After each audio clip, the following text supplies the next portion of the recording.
जय हिंद साथियों, स्वागत है आप सभी का ज्ञान गुरु जी क्लासेज में। दोस्तों, आज के क्लास में हम हिंदी साहित्य से संबंधित महत्वपूर्ण प्रश्नों के बारे में चर्चा करेंगे।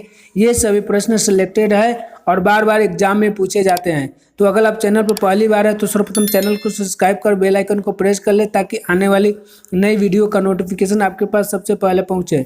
तो चलिए दोस्तों, क्लास को स्टार्ट करते हैं। और आज का पहला प्रश्न है, हिंदी साहित्य के आरंभिक काल को आचार्य रामचंद्र शुक्ल ने क्या कहा है। आपको बताना है दोस्तों कि हिंदी साहित्य के आरंभिक काल को आचार्य रामचंद्र शुक्ल ने क्या कहा है।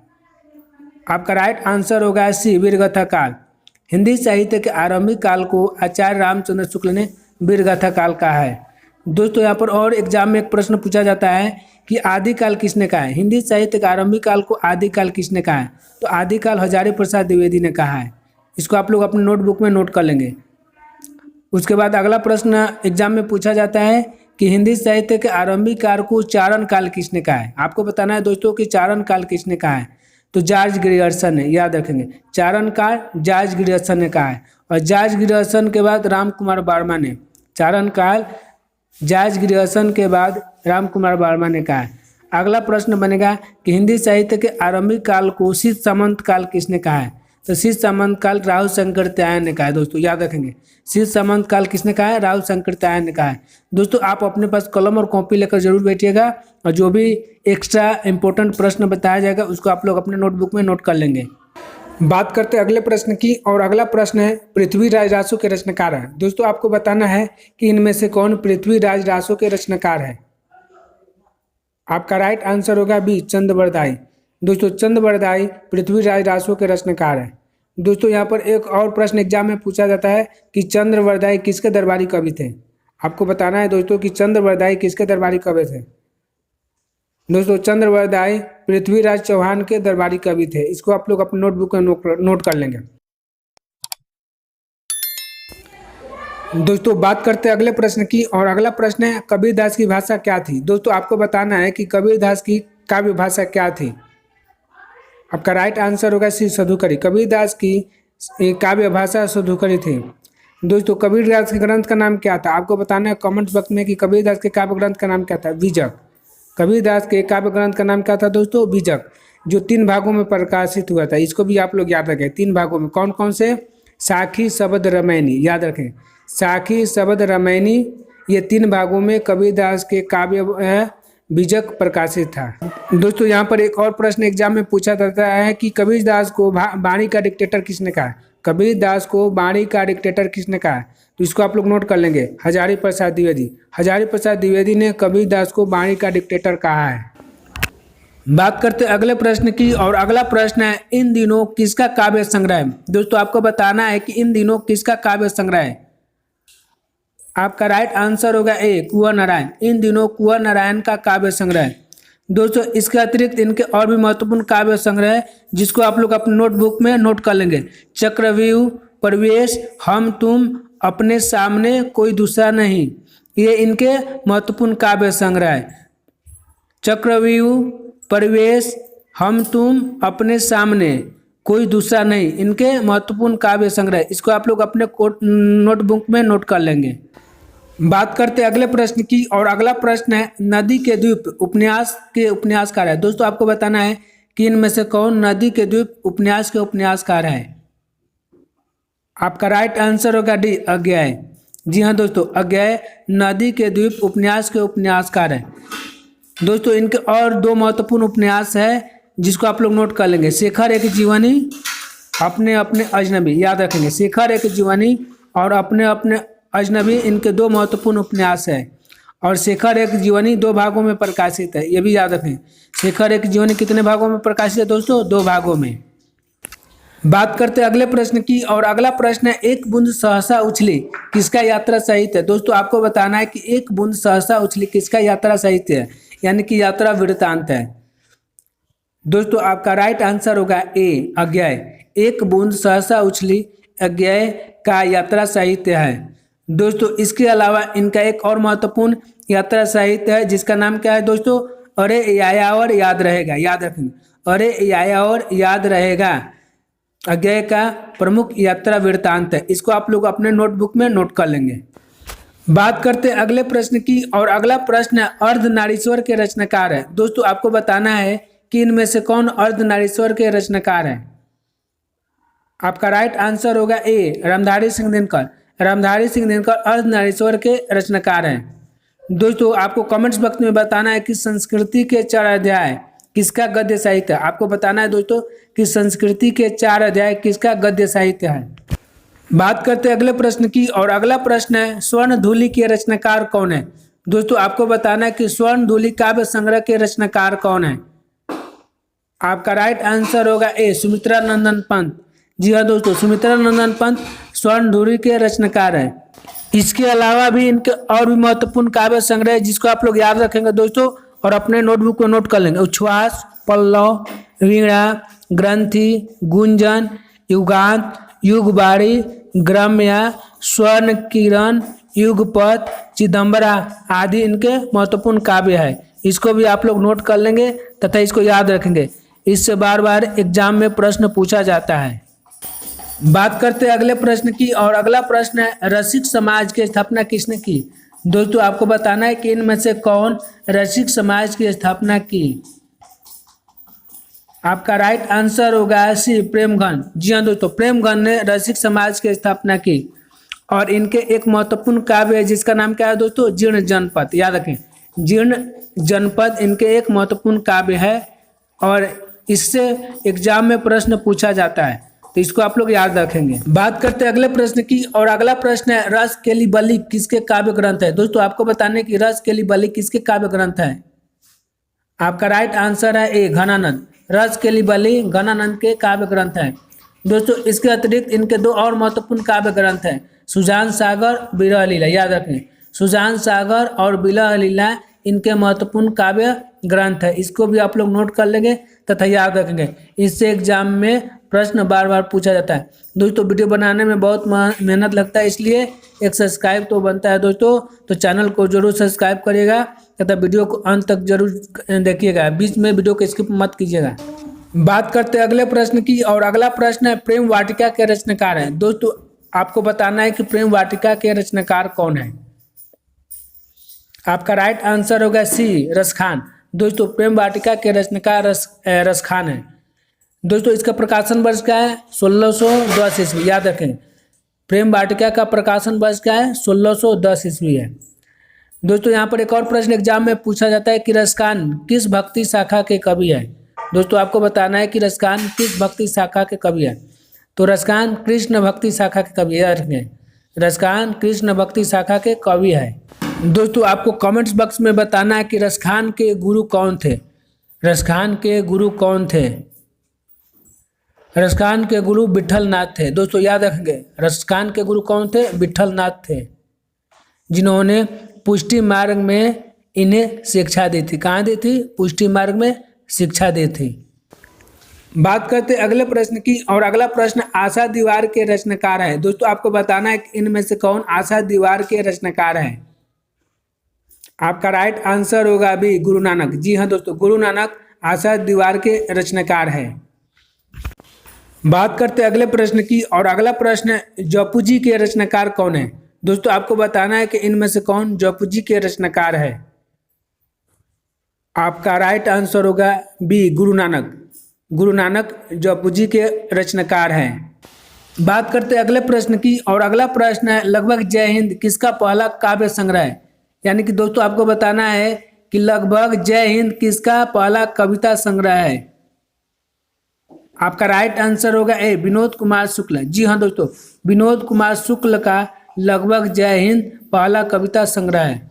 दोस्तों इसका प्रकाशन वर्ष क्या है, तो इसका प्रकाशन वर्ष 1971 ईस्वी। याद रखेंगे, इसका प्रकाशन वर्ष दोस्तों क्या है, 1971 ईस्वी। बात करते अगले प्रश्न की, और अगला प्रश्न है पेड़ पर कमरा किसका कहानी संग्रह है। दोस्तों आपको बताना है कि पेड़ पर कमरा किसका कहानी संग्रह है। आपका राइट आंसर होगा ए, विनोद कुमार शुक्ल। पेड़ पर कमला विनोद कुमार शुक्ल का कहानी संग्रह है। बात करते हैं अगले प्रश्न की, और अगला प्रश्न नौकर का कमीज किस उपन्यासकार का उपन्यास है। दोस्तों आपको बताना है कि नौकर का कमीज किस उपन्यासकार का उपन्यास है। आपका राइट आंसर होगा ए, विनोद कुमार शुक्ल। नौकर का कमीज विनोद कुमार शुक्ल का उपन्यास है। दोस्तों इसके अतिरिक्त इनके और दो उपन्यास है, इसको भी आप लोग याद रखेंगे। कौन कौन से? तो खिलेगा तो देखेंगे, याद रखना, खिलेगा तो देखेंगे, और दीवार में एक खिड़की रहती थी, याद रखेंगे, दीवार में एक खिड़की रहती थी। इनके दो और महत्वपूर्ण उपन्यास है, खिलेगा तो देखेंगे, दीवार में एक खिड़की रहती थी, इनके दो उपन्यास है। बात करते अगले प्रश्न की, और अगला प्रश्न है, इनमें से कौन सी रचना रामधारी सिंह दिनकर की नहीं है? दोस्तों आपको बताना है कि इनमें से कौन सी रचना रामधारी सिंह दिनकर की नहीं है।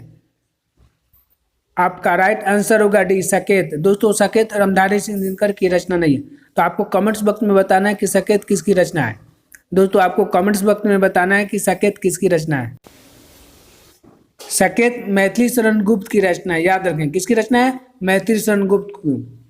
दोस्तों आपको बताना है कि भारत का प्रथम राष्ट्र कवि कौन है? भारत का प्रथम राष्ट्र कवि किसे माना जाता है? तो दोस्तों भारत का प्रथम राष्ट्र कवि मैथिली शरण गुप्त को माना जाता है, याद रखेंगे। भारत का प्रथम राष्ट्र कवि किसे माना जाता है? मैथिली शरण गुप्त को। और द्वितीय राष्ट्र कवि किसे माना जाता है? तो रामधारी सिंह दिनकर को, याद रखिए। भारत का द्वितीय राष्ट्र कवि किसे माना जाता है? तो रामधारी सिंह दिनकर को। बात करते अगले प्रश्न की, और अगला प्रश्न है, सुमित्रा नंदन पंत को किस काव्य कृति पर ज्ञानपीठ पुरस्कार मिला था? दोस्तों आपको बताना है कि सुमित्रा नंदन पंत को किस काव्य कृति पर ज्ञानपीठ पुरस्कार मिला था। आपका राइट आंसर होगा सी, चिदम्बरा। चिदम्बरा पर सुमित्रा नंदन पंत को ज्ञानपीठ पुरस्कार मिला था। कब मिला था दोस्तों? तो 1968 ईस्वी में, याद रखें।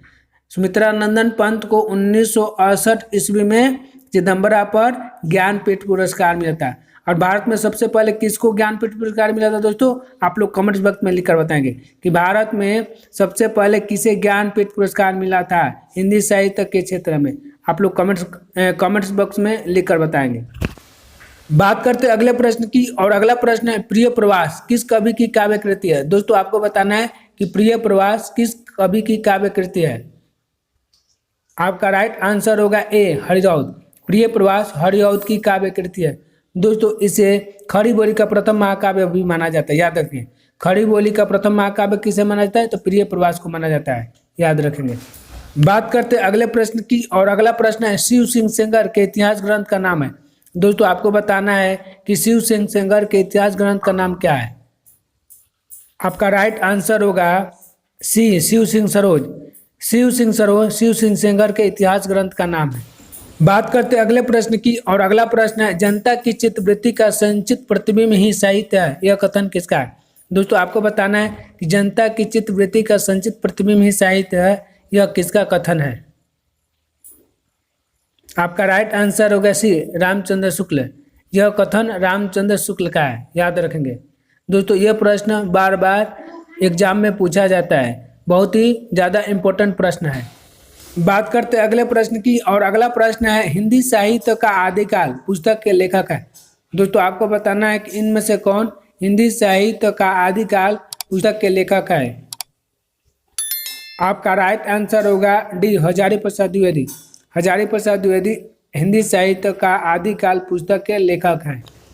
बात करते अगले प्रश्न की, और अगला प्रश्न है, संस्कृति के 4 अध्याय किसकी रचना है? दोस्तों आपको बताना है कि संस्कृति के 4 अध्याय किसकी रचना है। आपका राइट आंसर होगा ए, रामधारी सिंह दिनकर। संस्कृति के 4 अध्याय रामधारी सिंह दिनकर की रचना है। दोस्तों रामधारी सिंह दिनकर को संस्कृति के 4 अध्याय पर ही साहित्य अकादमी पुरस्कार मिला था। इसको भी आप लोग याद रखेंगे, परीक्षा में पूछा जाता है कि रामधारी सिंह दिनकर को किस कृति पर साहित्य अकादमी पुरस्कार मिला था। तो संस्कृति के 4 अध्याय पर, याद रखेंगे। किस पर मिला था? संस्कृति के 4 अध्याय पर। बात करते अगले प्रश्न की, और अगला प्रश्न है, रसिक प्रिया के रचयिता है। दोस्तों आपको बताना है कि इनमें से कौन रसिक प्रिया के रचयिता है। आपका राइट आंसर होगा डी, केशवदास। केशवदास रसिक प्रिया के रचयिता है। दोस्तों आपको एक और प्रश्न का उत्तर कमेंट बॉक्स में बताना होगा कि केशवदास को कठिन काव्य का प्रेत किसने कहा है। केशवदास को कठिन काव्य का प्रेत किसने कहा है? दोस्तों आचार्य रामचंद्र शुक्ल ने केशवदास को कठिन काव्य का प्रेत कहा है। किसने कहा है? आचार्य रामचंद्र शुक्ल ने। इसको आप लोग याद रखेंगे। बात करते अगले प्रश्न की, और अगला प्रश्न है, हिंदी का आदि कवि किसे माना जाता है। दोस्तों आपको बताना है कि हिंदी का आदि कवि किसे माना जाता है। आपका राइट आंसर होगा सी स्वयंभू को। स्वयंभू को हिंदी का आदि कवि माना जाता है। बात करते हैं अगले प्रश्न की, और अगला प्रश्न है निम्नलिखित में कौन सा एक व्यंग्य लेखक है। दोस्तों आपको बताना है कि निम्नलिखित में कौन सा एक व्यंग्य लेखक है। आपका राइट आंसर होगा डी हरिशंकर परसाई।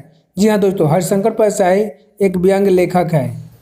बात करते हैं अगले प्रश्न की, और अगला प्रश्न है निम्नलिखित में से कौन सा उपन्यास जैनेन्द्र रचित है। दोस्तों आपको बताना है कि निम्नलिखित में से कौन सा उपन्यास जैनेन्द्र द्वारा रचित है। आपका राइट आंसर होगा बी परख। दोस्तों परख जैनेन्द्र द्वारा रचित उपन्यास है। इसके अलावा इनके और दो महत्वपूर्ण उपन्यास है, उसको भी आप लोग याद रखें। कौन सा है? सुनीता और त्यागपत्र, याद रखें। सुनीता और त्यागपत्र जैनेन्द्र का महत्वपूर्ण उपन्यास है, इसको भी आप लोग याद रखें। बात करते हैं अगले प्रश्न की, और अगला प्रश्न है किस काल को स्वर्ण काल कहा जाता है। दोस्तों आपको बताना है कि किस काल को स्वर्ण काल कहा जाता है। आपका राइट आंसर होगा बी भक्ति काल को स्वर्ण काल कहा जाता है। भक्ति काल को क्या कहा जाता है दोस्तों? स्वर्ण काल कहा जाता है। आपको कमेंट्स में बताना है कि भक्ति काल को स्वर्ण काल किसने कहा है। भक्ति काल को स्वर्ण काल किसने कहा है? दोस्तों जॉर्ज ग्रियर्सन। जॉर्ज ग्रियर्सन ने भक्ति काल को क्या कहा है? स्वर्ण काल कहा है। इसको आप लोग याद रखें। जॉर्ज ग्रियर्सन ने भक्ति काल को क्या कहा है दोस्तों? स्वर्ण काल कहा है। दोस्तों चैनल को जरूर सब्सक्राइब करिएगा, क्योंकि वीडियो बनाने में बहुत ज़्यादा मेहनत लगता है, तो एक मेहनत के लिए सब्सक्राइब तो बनता है दोस्तों, तो इसलिए प्लीज़ चैनल को जरूर सब्सक्राइब करिएगा। बात करते हैं अगले प्रश्न की, और अगला प्रश्न बिहारी किस राजा के दरबारी कवि थे। दोस्तों आपको बताना है कि बिहारी किस राजा के दरबारी कवि थे। आपका राइट आंसर होगा सी राजा जयसिंह। बिहारी राजा जयसिंह के दरबारी कवि थे। बात करते हैं अगले प्रश्न की, और अगला प्रश्न है ध्रुव स्वामिनी नाटक के रचयिता है। दोस्तों आपको बताना है कि इनमें से कौन ध्रुव स्वामिनी नाटक के रचयिता है। आपका राइट आंसर होगा सी जयशंकर प्रसाद। जयशंकर प्रसाद ध्रुव स्वामिनी नाटक के रचयिता है। दोस्तों इसके अतिरिक्त इनके दो और महत्वपूर्ण नाटक है, जिसका नाम क्या है दोस्तों? चंद्रगुप्त और स्कंदगुप्त, याद रखना। चंद्रगुप्त और स्कंदगुप्त इनके दो महत्वपूर्ण नाटक है, और इससे भी एग्जाम में बार बार प्रश्न पूछा जाता है, तो इसलिए दोनों नाटकों को आप लोग याद रखेंगे। दोस्तों वीडियो कैसी लगी आप लोग कमेंट्स बॉक्स में जरूर लिखिएगा, और इसी तरह के महत्वपूर्ण वीडियो के लिए चैनल को जरूर सब्सक्राइब कर दीजिएगा दोस्तों। तो फिर मिलते हैं एक नए टॉपिक के साथ अगले वीडियो में, तब तक के लिए जय हिंद जय भारत।